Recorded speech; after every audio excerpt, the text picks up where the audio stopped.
The story begins in Zurich, Switzerland, on August 17, 1904. Sabina Spielrein, a Russian Jew suffering from the final stages of hysteria, is admitted to a psychiatric hospital.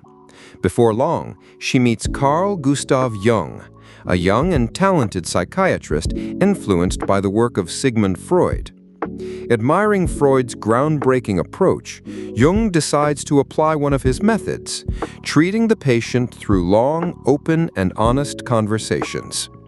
In their first meeting, Sabina reveals she cannot control her own body, a result of constant violence she endured. She shares a disturbing dream in which she sees her father's hand.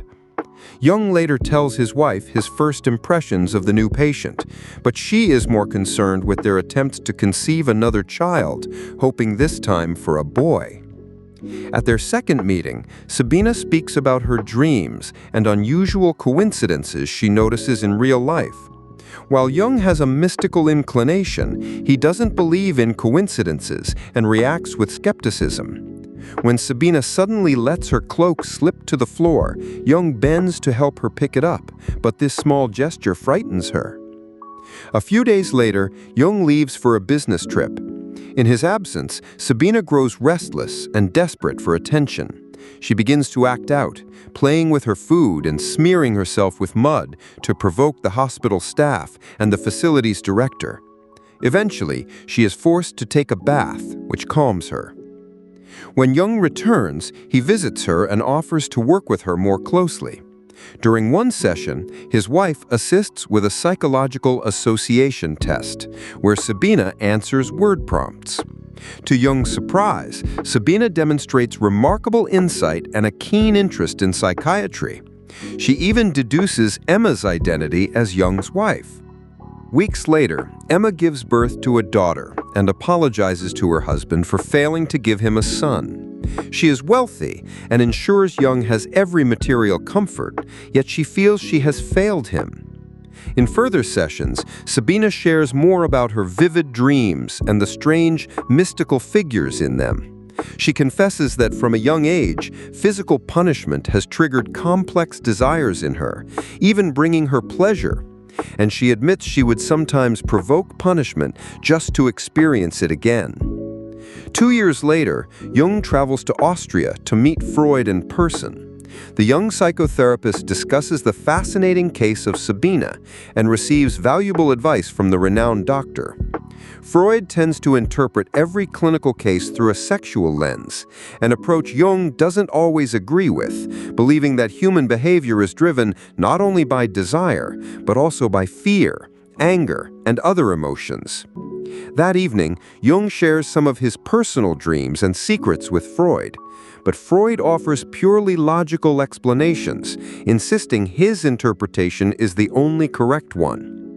Later, Jung talks about this with Sabina, who seems to be the only one who truly understands him. Now a former patient, Sabina is studying at the university to become a psychologist herself, with a brilliant future ahead. Jung values her opinion, and she agrees that not everything can be reduced to a single cause. She also tells him about a dream that later plays out in Jung's real life, reinforcing his belief that coincidences can carry mystical meaning. Freud writes to Jung asking him to treat his first pupil, Otto Gross, once a talented specialist but now consumed by his own personal problems. Otto is obsessed with pleasure and boasts of seducing all his patients, even encouraging Jung to pursue Sabina in a similar way. At their next meeting, Sabina admits she doesn't believe she can be a good psychologist. She kisses Jung and tells him to visit her anytime to continue their intimate connection. Days later, Jung consults Otto about whether breaking medical ethics could be justified. Otto is adamant, with women as beautiful as Sabina, time is better spent on pleasure than on psychological discussion. Soon after, Otto resolves his own issues, begins an affair with a nurse, then steals a ladder and escapes the clinic. Deciding to follow Otto's advice, Jung visits Sabina. She has certain preferences and desires that make their private encounters intense and varied. Years pass, and Jung's family moves into a new country house. Emma can't imagine life without her husband and gifts him a yacht with red sails. Though she suspects he has a mistress, she is willing to endure his betrayal to keep the family intact. Her words stir Jung's conscience, and he decides to end things with Sabina. Humiliating herself, Sabina begs to remain his friend and even allows him to treat her roughly, but she continues to stay near him. Later, Jung and Freud meet again to discuss their views on psychology. Freud insists that all complexes and illnesses are rooted in experience and its interpretation. Jung, however, notices odd details and increasingly promotes the idea that coincidences are actually patterns people fail to perceive. He emphasizes emotions, dreams, and the mystical aspects of life, convinced that psychology cannot rest on a single principle. Freud, afraid bold theories might damage his reputation, refuses to take risks. Frustrated by Freud's stubbornness, Jung vents his anger on Sabina, who continues to indulge his desires. Sometime later, the two men attempt to reconcile by working together on a patient, agreeing on a diagnosis. But during a yacht trip, Freud tells Jung he has received a letter suggesting Jung is romantically involved with his patient. Jung denies it, but fearing exposure and scandal, ends his relationship with Sabina. Days later, it's revealed that the anonymous letters to Freud and to Sabina's parents were written by Emma herself in a bid to keep her husband. Before long, Sabina returns to Jung, but now as a fellow psychotherapist seeking help for herself once again. Her parents have stirred up a scandal, convinced their daughter is still mentally unwell, so she resumes therapy sessions. After paying for an appointment, Sabina begins involving Freud in her personal games, informing him of the details of her meetings with Jung. Freud, unwilling to involve himself in Jung's personal affairs, insists the matter be handled through correspondence. Sabina receives a harsh reply and realizes she must finally let go of her connection with Jung. Sometime later, she pleads with Jung to write the truth to Freud as she wishes to become his patient. Meanwhile, Jung and Freud travel to America in hopes of expanding their influence. During the trip, Jung continues sharing his strange dreams and demands the same openness from Freud. But Freud, wary of damaging his reputation, keeps his thoughts guarded. This leads to a serious quarrel, and Jung no longer sees Freud as his mentor or inspiration.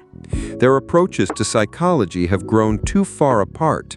In 1910, Sabina graduates, proving herself an exceptional psychologist. She openly declares that Freud's theory is not only flawed, but also contradictory.